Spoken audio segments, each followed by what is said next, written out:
Maaaring ang Titan X ang isa sa pinakamisteryosong nilalang na ipinakilala ng Monsterverse hanggang ngayon.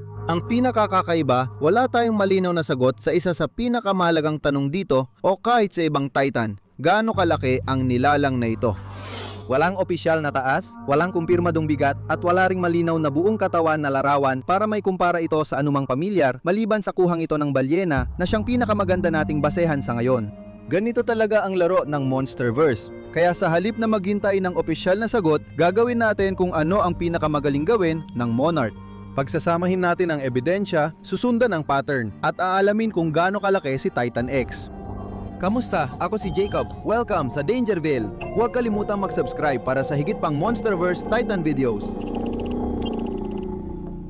Ang unang bagay na kailangan nating maintindihan ay hindi ipinapakita si Titan X na parang isang normal na Titan. Madali nating makita kung gaano kalaki sina Godzilla o Kong dahil tuwid silang nakatayo at malinaw ang kuha sa kanila. Kapag inihambing sa mga lungsod, barko o tanawin, pwede mo silang ilagay sa isang skyline at agad mo maunawaan ang laki nila. Pero kay Titan X, ibang-iba yon. Kung tutuusin, mas parang ito ay isang pagsasama-sama ng maraming nilalang, parang sarili nitong kapaligiran. Sa madaling salita, higit pa sa isang nilalang, isang bagay na sumasama sa paligid nito imbes na namumukod tangi. Mas mahirap itong sukatin dahil di lang isang katawan ang tinitingnan, kundi maraming bahagi na konektado sa mas malaking bagay. Bago magbanggit ng numero, kailangan natin ang batayan. Napaka-consistent talaga ng Monsterverse. Hindi ako makapaniwalang nasabi ko yon.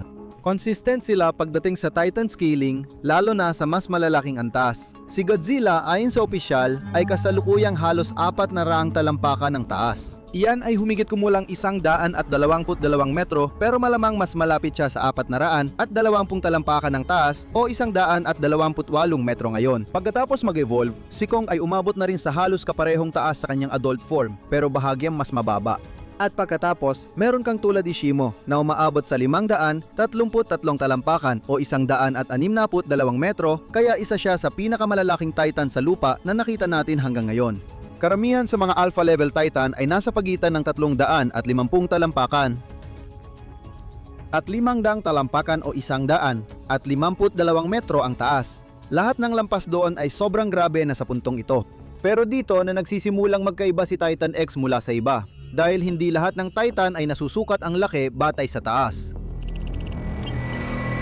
Si Titan X ay may anatomiya na may mga galamay at binabago niya ng lahat. Bihira masukat ang ganitong nilalang ayon sa taas.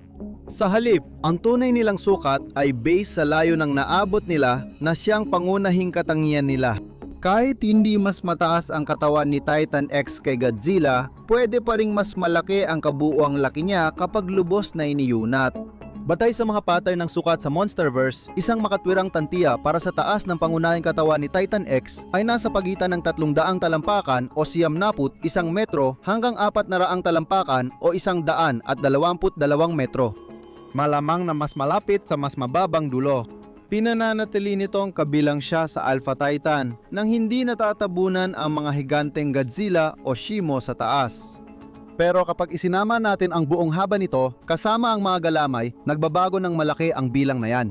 Ang makatotohanang tantiya para sa kabuang haba ni Titan X ay maaring umabot mula 600 talampakan o 183 metro hanggang mahigit 1,000 talampakan o 305 metro. Na kung babalik tayo sa usapan tungkol sa balyena, sabihin na lang natin na ang balyena na ito ay isang fin whale gaya ng sabi-sabi. At sabihin na lang din natin na isa ito sa pinakamalaki sa karagatan. Mas mahaba pa kaysa karaniwang 60 hanggang 70 talampakan, tunay na halimaw sa sarili nitong paraan.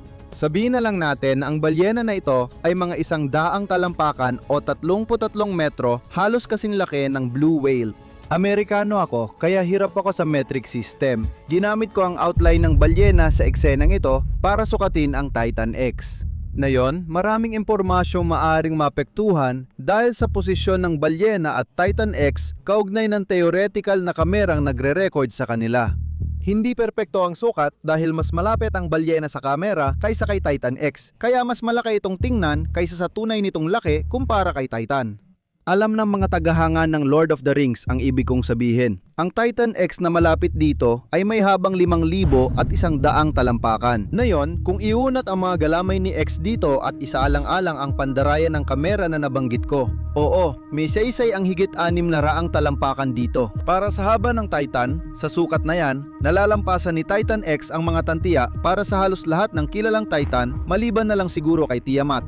Alam naman natin na hindi siya kasing bigat ng Titan X. Kung hahabaan mo ang katawan ng isang nilalang ng ganyan, bibilis ang pagtaas ng bigat nito lalo na sa tubig. Tinatayang nasa 90,000 hanggang 100,000 tonelada si Godzilla, si Ghidorah ay umaabot ng halos 140,000 tonelada at malamang nalampas 200,000 tonelada si Shimo. Batay sa laki at densidad nito, si Titan X, depende sa kung gaano kasiksik ang katawan nito ay maaaring umabot sa pagitan ng 100,000 at 200,000 tonelad. Dahil naninirahan ito sa ilalim ng lupa at nakaangkop sa mga kapaligirang pantubig, posibleng mas mabigat ito dahil sa mas mataas na densidad at suporta sa estruktura. Hindi lang magiging malaki si Titan X, kundi magiging isa rin siya sa pinakamabibigat na halimaw sa Monsterverse. Nakakatuwa, ang mga nilalang na may mahahabang bias gaya ng mga galam ay kadalasang mas maliit at sentralisado ang ulo kaysa katawan. Para kay Titan X, ang ulo ang bumubuo sa karamihan ng bigat ng pangunahing katawan nito. Sa totoo lang, makatwirang tantiya ay nasa 80 hanggang 120 talampakan ng haba na malaki pa rin pero mas maliit kumpara sa buong lawak ng katawan nito. Siyempre, pero para may larawan ang laki ng ulo ni Titan X, may hahambing na nito ang laki ng isang batang kong ng Skull Island. Ngayon, ang mga galamay. Dito tunay na nagpapakilala si Titan X. Sa halip na magkaroon ng malalaking parang kasing kapal ng mga gusali, ang mga bias ni Godzilla at ng iba pa, ang mga galamay ay mas malapit ang lapad sa mga silos at malalaking tubo ng drainage. Dahil dito, mas pamilyar at madaling maintindihan ng mga manonood ang mga ito at sa ilang paraan, mas nagiging delikado pa para sa ating mga tao. Bawat galamay ay maaring umabot ng 400 kalampakan o 122 metro hanggang 800 talampakan o 244 na metro ang haba na may kapal na nasa 50 hanggang 100 talampakan ang lapad. Para sa mas malalaking braso, habang ang maliliit na galamay ay sapat para dumakma sa tao. Kapag iniisip mong gumagalaw, ang marami sa mga ito na magkakahiwalay, pumupulupot, humahampas at bumabaon sa lupa, kitang-kita ang laki ng kontrol ni Titan X sa paligid. Imbes na matangkad, tuwid at tradisyonal ang itsura ng Titan, mas siksik ang gitnang katawan ni Titan X. Suportado ng mahahabang galamay, ang pangunahing katawan ang magsisilbing pundasyon, mabigat at matibay, at posibleng mas nababalutan ng baluti kaysa sa ibang bahagi ng katawan. Ang galamay ay nagbibigay ng abot, pag-ikot at kontrol. Ipinapakita ng ganitong estruktura na hindi ginawa si Titan X para sa direktang labanan tulad ni Godzilla. Hindi siya pangrambulan, iba siya. Ang mga kakayahan nito ay hindi tungkol sa purong lakas, kundi mas nakatuon sa kaguluhan. Mahalaga sa laki ni Titan X hindi lang ang sukat, kundi pati kung paano ito nakikita o tinatanggap ng iba. Kung gagalaw ito gaya ng tradisyonal na nilalang, mas madali sana maintindihan ng laki, pero dahil parang nagbabagong panganib na masa ito, dahan-dahang lumilitaw, humahaba at kumakalat, mas mahirap tuloy maunawaan ang tunay nitong laki. Iyan ang dahilan kung bakit nakakakilabot si Titan X. Kapag inunat niya ang katawan at gumagalaw ng walang kontrol ang mga galamay, hindi mo mapapansin na isa lang siyang nilalang. Kaya kapag pinagsama-sama ito, maaring hindi si Titan X ang pinakamataas sa Monsterverse, pero may potensyal siya maging pinakamahaba at isa sa pinakamabigat.